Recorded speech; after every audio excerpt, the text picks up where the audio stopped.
Good evening, welcome to Central News for Thursday the 26th of September. I'm Hilary Entwistle. Tonight we continue with our Mayoralty candidate special with Hamilton City Council. The population of Hamilton is nearing 150,000 and approximately 40,000 of this figure are tertiary students. There are 8 people running for mayor. 2 of those did not respond to our invite. Tomorrow night we will have the other 3 candidates, that is Tony Dixon, Jack Guylan and Ian Hanley. Tonight though, I'm joined by current Mayor Julie Hardacre, Ewan Wilson and Dave McPherson. Welcome to the program. To start off with, we're going to give you a minute to have a little bit of a spiel, tell us about yourself, a little bit about yourself and why people should vote for you. We'll start off with the current Mayor Julie Hardacre. Thank you, Hilary. Well, of course, everyone probably knows me because I've been the mayor for the last 3 years and it's been absolutely fantastic. I've loved every minute of it. It's a great job because Hamilton's a great city. I feel that people should vote for me because the city's turned around since I've become the mayor. I inherited a large financial mess and over the last 3 years the council and I have worked very hard to turn that around, and now we've got a financial plan in place that actually is the accolade of New Zealand based on what the Auditor General has said in Parliament. This city is going places. The biggest investment in our history is going on right now, and I'm wanting to take those opportunities and take the city forward. So for me, it's about keeping to the plan, keeping on track and actually getting on with all those great things that Hamilton has got to offer, and I want to get on with doing that in the next 3 years. Thank you very much. Now, Ewan. Yeah, look, good evening and thanks. My point of view about this election is it's about getting the balance right between growth, rates and debt. And it's about what I wouldn't do as mayor versus what I would. I won't introduce water meters. I won't privatise the water. I think it's absolutely essential we have an economic development strategy that works, that creates real jobs. It's about developing economic development clusters. It's about inclusive leadership, not autocratic rule. So every councillor will have a portfolio, be valued, have an area of passion and responsibility, but more importantly, accountability. I think as a result of my economic development strategy will grow jobs, young families will be attracted, and my family-friendly policy where under 5 swim for free is just the beginning of making Hamilton the most family-friendly city in New Zealand. Well, thank you very much, Ian. Now, Dave. Yeah, good evening, Hilary. I've been involved in the council and community affairs and sporting affairs in Hamilton for quite a few years, and what I'm seeing now is that people are becoming more and more disconnected from their council, especially young people, and that's a real problem. They need to be engaged with council. They need strong leadership, strong advocacy. For instance, when we've been losing jobs in Hamilton, we haven't been seeing that. People feel powerless when they hear of plans for water meters, which I'm totally opposed to. They need some strong representation in a number of those areas, and I believe that I'll certainly give strong advocacy. I think people want someone who can engage with them, who comes from the community and knows what it's like. Well, thank you very much. Now, we do have to take a break, but stay tuned as up next we talk the looming topic of debt.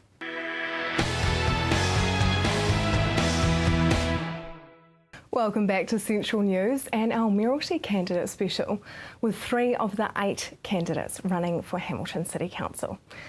Most of us know the infamous situation of the Hamilton V8 supercars, which has left a heavy debt hanging over the council. The council has put a self-imposed cap at $440 million. Dave, if you were elected, is the council's debt something that you want to address, and how would you address it? Look, I don't actually believe we have a debt problem at the moment. The debt that we do have is primarily there to build roads, bridges and water infrastructure, and I think that's important for the future. It's important we take out loans to do that, and I think they're quite justifiable, and I'm not worried by that sort of level that we have at the moment at all. Ewan, does the debt worry you, and would you want to address it? Look, I think it comes down to affordability, and as such, yes, debt does concern me. I think we've turned the corner somewhat. When I look at the 400 odd million, I think 100 million of that was frivolous, of Claudelands and the V8s. Neither project I was there for. But the other 300 million, I think, was key infrastructure. We're a growing city, and as we grow, we need roads and water reticulation. It's about balance, and I think the strategy is we would sell assets that are not necessary to help pay that debt down, but it shouldn't happen overnight. Julie, would you want to address the debt more so than you have? Well, I think one of the important things is 3 years ago it was going to go up to 833 million. So over the last 3 years we've worked hard to bring that back to a cap of 440 million. And look, it is about getting the balance right and getting the ratios right, and as a growing city we're always going to have debt to balance that. I think it is right that when you look at what that debt is made up of, some of it is stuff that actually the city didn't need and was frivolous. And the V8s is one example, 22 million of it. Claudelands is a great facility now. Shame it wasn't in partnership. And in fact, all of the Hamilton ratepayers paid for it. But there's lots of other things in the debt balance that really should not be there. But I think we've got a good plan in place, and that's the important thing. So for the future, a good plan in place, and we're selling assets to repay some of that debt. And as our city grows, the ratio of revenue to debt will lessen, and that's a good thing. Now, Hamilton City, as mentioned, is the third fastest growing city in New Zealand. So infrastructure is needed to accommodate that population growth.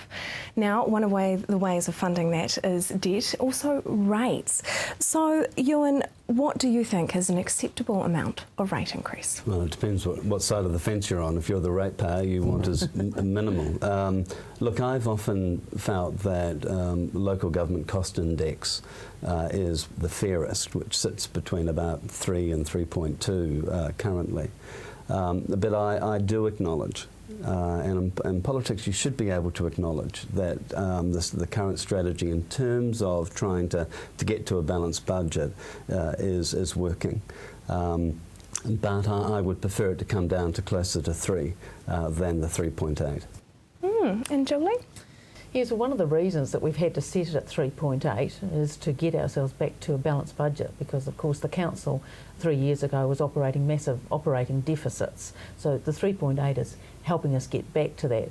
For me, you know, rates should be much lower, rate increases should be much lower than that, but unfortunately the financial situation has meant that we've had to run it like that. I'm aiming to get to a balanced budget situation earlier than the 2017. Once we get to balanced budget, that's when we'll be able to look at the rates and see if we can get it much lower. Everyone wants lower rates. I'm a ratepayer. I don't want to pay 3.8% increase either. Dave? Yeah, look, we've set the rate increase at 3.8% for the next 9 years, and I don't think that that's necessary, especially going out past the next couple of years. And I think we should, like you, and think we should be looking at the actual costs to council and capping it at that sort of level, and I think that's what we've got to be working for. But having said that, I actually think people get a good deal for the rates when you look at all the things that a council is required to or chooses to provide because the community asks for it. I think you do get quite a lot for your rates. Well, stay tuned, because up next we talk amalgamation.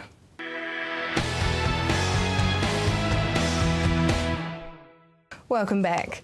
The Local Government Reform Bill initiated greater mayoralty powers and a new purpose statement for councils, but one topic it left wide open and has caused a stir, especially in the Waikato, is amalgamation. Julie, do you support amalgamation? So what I've always said is it's not about amalgamation. It's actually about looking at the region and reorganisation. And we haven't got to that point yet. But one of the very good things that the Mayoral Forum's been working on over the last couple of years is really looking at what is the Waikato and what's best for the Waikato through shared services. But we're doing some really good work supported by all the councils about a thing called a spatial plan, which helps us understand what exactly is the Waikato. Where are the economic bases? Where's the population? Where's the social deprivation? All of those sorts of things. And I think once that work's finished, which is due early next year, it'll give us a better insight into what actually the Waikato looks like. And I think that will be the platform for some discussions. No doubt they're coming, but early days yet, and it's not about amalgamation. It's about delivering better services right across the region and local government. Do you think that the Waikato Mayoral Forum then does go far enough? Look, I think it's doing some really good work, supported by all the councils, and I think that's a reflection of what the councils think. You know, one of the things that we learn, if we look across New Zealand about the discussions about reorganisation, is a lot of areas have sort of jumped into it without doing some really good analysis about what we actually are. And I think we can learn from those examples. Wellington's a very good one, where we've got 3 or 4 proposals all floating around. In our own region, the Property Council has put forward a proposal, but when you unpack that, there's actually no analysis behind it. So I think to take the debate to the community, and that's where the debate must be, it must be community-led. Then you've got to have some good information so that people can have a really good discussion. Dave, do you support amalgamation in the Waikato? Yeah, look, I think what Julie talks about with the mayoral forum's work may be good work, but the problem is the community is not engaged with that, and they're quite rightly fearful of some of the potential outcomes. They've seen some of the downsides in Auckland, and they're worried that they're not going to have a say over that here, and that's one of the big problems when you get into this area, people having a say in their local communities being consumed by bigger communities. Having said that, I agree with Julie. It's not about amalgamation, but it is about what's a sensible central Waikato council. And I talk about the commuter belt. When you look at the towns just around in the necklace around Hamilton, probably not including Matamata, but maybe going out as far as Morrinsville, Ngarawahia, Te Awamutu, Cambridge, for instance, where most of the people living in those towns actually have jobs in Hamilton. It makes sense for a closer connection with them, and ultimately that may be a council, but only if those communities are fully engaged in all the discussions right from the start, not after a well-worked proposal comes up. And that's one of the problems with the mayoral forum. We're getting well-worked proposals. It's looking like that's happening before the community's been involved. It's the wrong way round, I think. Ewan, what's your thoughts on amalgamation in the Waikato? One of the disadvantages of going last of all the good ideas have already been articulated. But I think in addition to the comments that Dave has made, I think there is a necessary layer of government in the form of the regional council. And if there was an area I would look at trimming, it would be the removal of Waikato Regional Council. I think it's an unnecessary duplication at huge expense to the ratepayers. Look, their initial mandate was simply air water quality. That could be run by a North Island board and a South Island board, and let the councils take up the rest of the responsibilities. You will see a significant reduction in cost and a significant reduction in unnecessary duplication. How do you balance economic growth then with environment if you take away that regional council? Well, I think we do that naturally. I think this suggestion that good economic growth comes at the cost of sustainability, I don't subscribe to. Good economic development is all about sustainability. And I think we can grow and protect our environment in the same breath. Another big topic is public transport, speaking of commuter belts. So is the public transport in Hamilton sufficient? Well, I think it's really important that cities have good public transport systems. And, people sometimes say to me, but there's no people on the buses. And I say, no, cities have got to have good public transport and we must continue to invest in it. The issue for me, though, is who runs that system. And at the moment, the regional council runs it. And I've been saying that I actually think the city, the council, our council, should take that responsibility back. I think we can do a better job. And one of the reasons I say that is because at the moment, they run the buses, but we sort of manage all where the residents live and how the streets are designed and all of those sorts of things. And there's no integration, there's a big disconnect. And then we've got to go into bat and negotiate with them about how we want to run it. So it's tricky. And then, of course, we also pay for the bus shelters while they run the buses. So it's all a bit of a mess in my view. I think we can do a lot better for the city. I'm interested in why people aren't on the bus. I'm not interested in the ones that are on the bus. I want to know why people aren't getting on the bus. And so I think we need to look really carefully at the routes. And we're doing a route review at the moment, but I don't think we've got that right. And I think if we take the buses back, we can do a really good analysis of where the right routes are. And secondly, and this is a complicated one, the buses go on the roads. We've got to turn our minds to dedicated bus routes so that when you go on the bus, you can get there quicker. Otherwise, you're not going to get out of your car. So those are the kinds of conversations we need to have. Bit of tension at the moment, not working in my view, and so the city should take it back. Ewan, you think the public transport is sufficient? Yeah, look, I have to agree with Julie. I think I do remember the great job that Dave was doing while chair of the Transport Committee when we had a proper structure on council and we could actually focus on in these areas. But I really feel it's important that we as a city take over our own bus route for the very reasons that Julia has articulated. We're involved, we manage the infrastructure. $8.5 million is raised by our ratepayers. I think we'd do a better job implementing it ourselves. What about the commuting situation? Some people do complain about, heavy road traffic in Hamilton. Yeah, well, look, I think we've done incredibly well in the last couple of years, putting in some really good infrastructure for road. I mean, our bypasses have revolutionised the commute. I would say that those who live outside the city and who use all of our facilities and work in the city, I think they need to share more of the burden as to the cost of the infrastructure that we've put in place to enable that. And I think that goes to Dave's point about the commuter belt. So watch this space. Dave, do you think the public transport's sufficient? Oh, it's definitely not sufficient at the moment, and it's been one of my disappointments in the last 3 years of this council that we have lost our focus on transport. We no longer have a committee looking after the most important issue that the public tell us about all the time. Julie is right about that we need to take over the buses. We need to integrate that with the rest of the council's work, but we should have been doing that. We've had 3 years to do something about that, and we haven't. We've got whole suburbs, whole new large suburbs in Hamilton with thousands of people living in them that have no bus service at all, and we cannot get the regional council to put buses in there. Bus prices are going up. There's some resistance. There's some reducing patronage on our buses. Until 3 years ago, we had the fastest growing bus patronage in the city. In the country. We have buses that are overfull in the morning. Kids left standing at bus stops while full buses go past, sometimes up to 3 in a row. There's some big problems in the organisation of the bus services, and as a city council, until we control that, we can't get our teeth into that issue. So there's some real problems there, and we've been tardy about really tackling them. I'm pleased that we all agree now that that's the way to go, but we're now going to have to get the government and the regional council, while it still exists, until Ewan can do something about it. We need to actually do something about that, and we've got to get their agreement now. I think too, one of the other points is the council, prior to my coming the mayor, the council did go to the point of actually having those negotiations, but our council, prior to me, actually rejected that proposition of taking the buses back. So I think I'm certainly keen to have another go at it.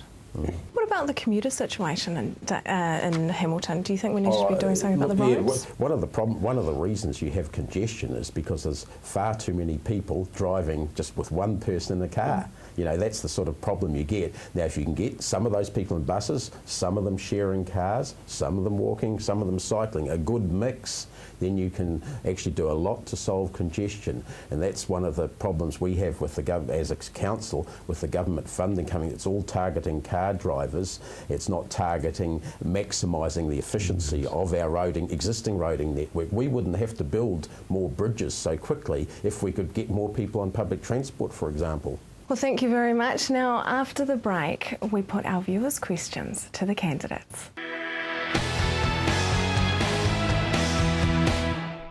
If you have just joined us, you are with TV Central's Central News. And tonight I am joined by 3 of the Hamilton City Council's mayoral candidates. If you are a Hamiltonian, you are probably well aware of the fluoridated water debate over the Hamilton water supply. One Hamilton viewer is worried about the debate getting out of hand and a cost-effective solution.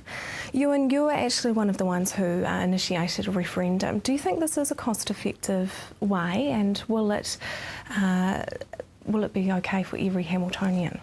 Yeah, look, I believe fluoride being added to the water has been one of the most significant advancements in enabling good oral health in the last 40 years.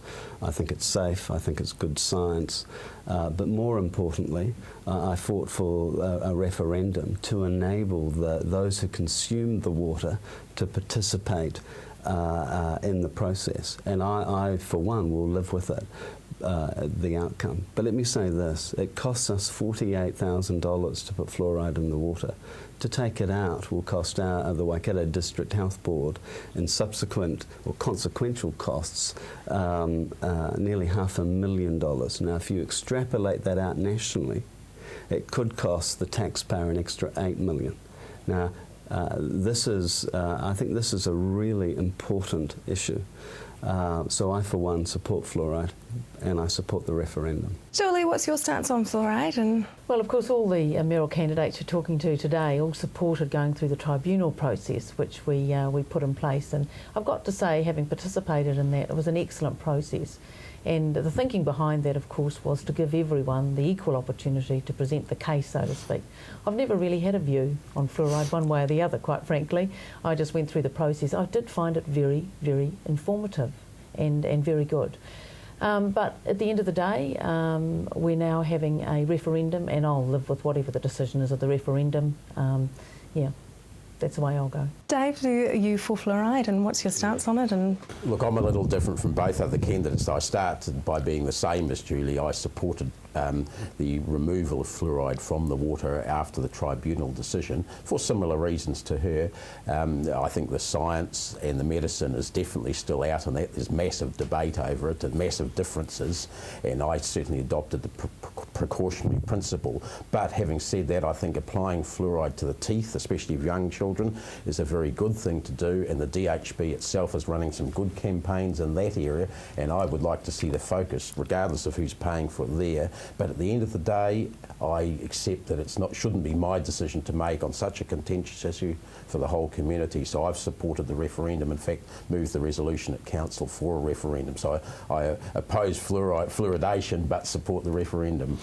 And I think the important thing here is the current mayor didn't support the referendum, and the whole suggestion that a tribunal and a referendum needs to be mutually exclusive reflects being out of touch with the community.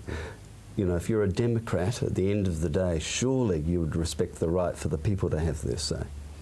Yeah, well, I suppose I've just got to respond to that. All of us agreed to go through the tribunal process, and I think that's really important, because the council has debated this issue a number of times, certainly well before my time. And there was a lot of discussion about whether we should have a referendum or have the tribunal process. And the council, the three of us, agreed the tribunal process was the way to go. And then, of course, after we went through that process, and of course Councillor Wilson, being on the DHB, conflicted himself, so didn't actually sit on the tribunal, we made a decision, and then the whole of New Zealand suddenly was looking at Hamilton. And actually, one of the very positive things I think that's come out of that is it has generated a good debate across New Zealand about the issue. And so that, I guess that's a positive. The fact that it's come under these circumstances is interesting. For me, it was about the council having made a decision about a process and opening it up to the public to come and have their say, and then, you know, flip-flopping back and deciding we'll have another process.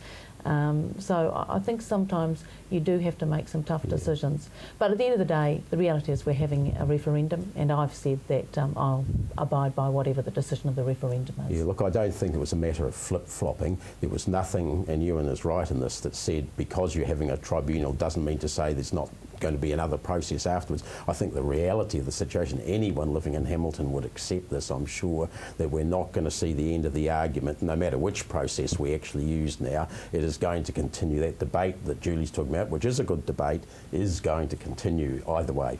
well, that brings us to the end of our show tonight. A very heated debate, fluoride. Thank you, Mayor Julie Hardacre, Ewan Wilson and Dave McPherson. Thank you very much for coming in. I wish you all the best for the rest of your campaign. Now, we do have the other three more candidates for the Hamilton City: Tony Dixon, Ian Hanley and Jack Guylan. They'll be in tomorrow night. You will be able to watch this episode again, if you wish to, on our website and on our Facebook page. I'm Hilary Entwistle. Have a lovely evening, and remember to vote.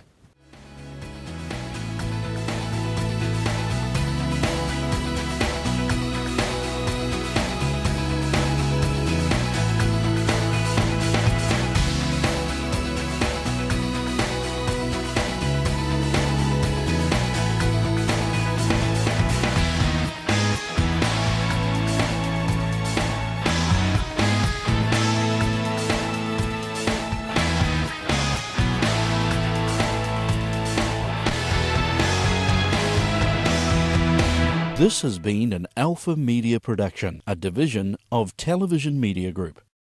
Supporting local content so you can see more of New Zealand on air.